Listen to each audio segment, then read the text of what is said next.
টিআইবির দুটো প্রস্তাবের কথা আপনি বলেছেন। এর একটি হচ্ছে যে ক্ষমতা যেন এক কেন্দ্রীভূত না হয়, সেহেতু আমি তার সঙ্গে আরও কয়েকটা জিনিস যুক্ত করে দিতে চাই।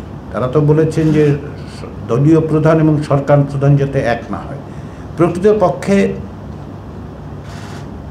অধিকাংশ, এমনকি ওয়েস্টমিনস্টার স্টাইল ডেমোক্রেসিতেও পার্টি লিডার প্রাইম মিনিস্টার হন না, এটাই স্বাভাবিক। এমনকি লিডার অফ দি হাউসও হন না, লিডার অফ দি হাউসও ডিফারেন্ট হয়। এই সংস্কারগুলো করা খুবই জরুরি। ক্ষমতার এককেন্দ্রীকরণের এই পদগুলি যদি আপনি সাংবিধানিকভাবে বন্ধ না করেন, তাহলে ভবিষ্যতে আরও একজন স্বৈরাচারীর তৈরি হওয়ার পথ আসলে আপনি বন্ধ করতে পারবেন না। আমার ব্যক্তিগত অভিমতের কথা আমি বলি, সেটা হচ্ছে সবচেয়ে বড় চ্যালেঞ্জটা হচ্ছে সংবিধানের এক ধরনের পুনর্লিখন। তার বাইরে আপনি প্রতিষ্ঠানগুলো তৈরি করতে পারবেন না।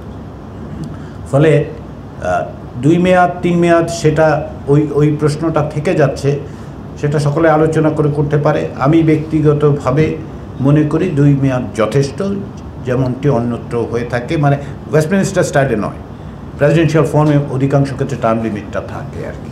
কিন্তু এটা বাংলাদেশের বিশেষ পরিস্থিতিতে এইটা বিবেচনায় নেওয়া খুবই জরুরি। গণতান্ত্রিক পুনর্গঠনের সবচেয়ে বড় স্টেক হোল্ডার হচ্ছে নাগরিকরা।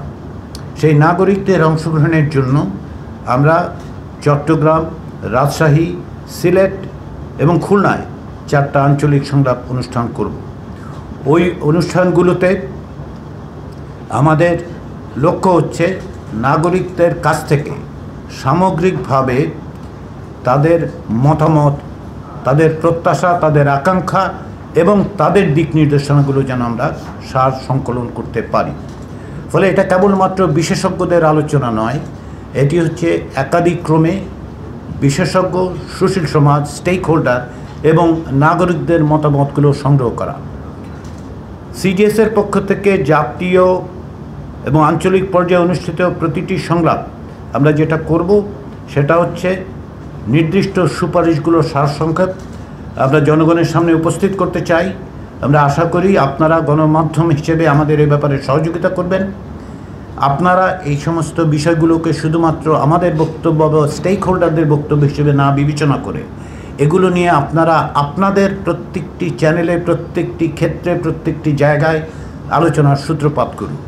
আপনাদের সংশ্লিষ্ট যারা আছেন, আপনারা যে সমস্ত বিশেষজ্ঞ বা সাধারণ নাগরিকদের কাছে পৌঁছতে পারেন, তাদেরকে এই আলোচনায় অন্তর্ভুক্ত করুন।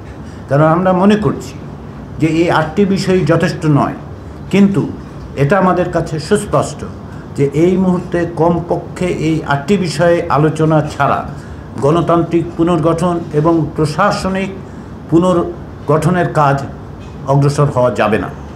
এবং এটা আবারও আমরা বলি, যেটা আমরা লক্ষ্য করেছি সেটা হচ্ছে গত 15 বছর ধরে সবচেয়ে বড় ক্ষতি যেটা হয়েছে সেটা হচ্ছে যে রাষ্ট্রের যে সংগঠন, সেই সংগঠনগুলো, প্রতিষ্ঠানগুলোকে ধ্বংস করা হয়েছে। আমরা বলি ধ্বংস করা হয়েছে এই কারণে, যেটাকে আমরা বিবেচনা করি যে এটা অত্যন্ত সুপরিকল্পিতভাবেই করা হয়েছে।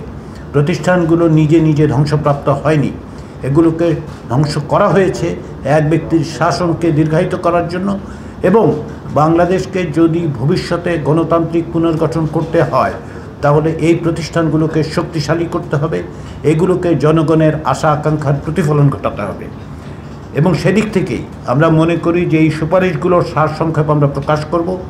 আপনারা যারা গণমাধ্যমে আছেন, আপনাদের বিভিন্ন অনুষ্ঠানে, বিভিন্ন মাধ্যমে সেগুলোই শুধু নয়, অন্যান্য বিষয়গুলোকেও যুক্ত করবেন এবং সেগুলো সকলের কাছে পৌঁছে দেবেন।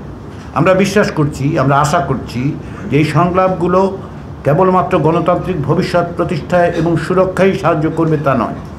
এখন বাংলাদেশ যে পরিস্থিতিতে আছে, একটা ক্রিটিক্যাল জাংচারের মধ্যে বাংলাদেশ আছে, সেখান থেকে সকলের অংশগ্রহণের মধ্য দিয়েই আসলে পথ খুঁজে বের করতে হবে।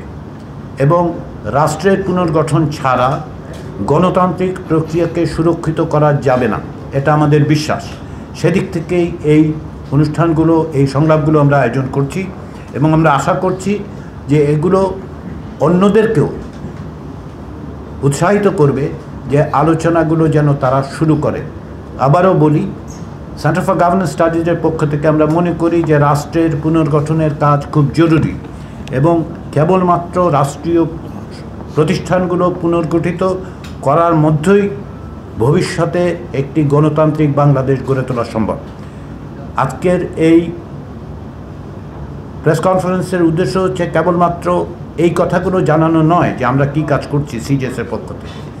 এটাও আপনাদের কাছে আমাদের অনুরোধ এবং এর মাধ্যমে সকলের কাছে আমাদের অনুরোধ, আলোচনায় যুক্ত হন, দেশের দিক নির্দেশনার পথ তৈরি করুন এবং এখন যে অন্তর্বর্তী সরকার আছে তাদের উপর যদি আপনারা বলেন যে তাদের সহযোগিতা, তাহলে বলুন সহযোগিতা।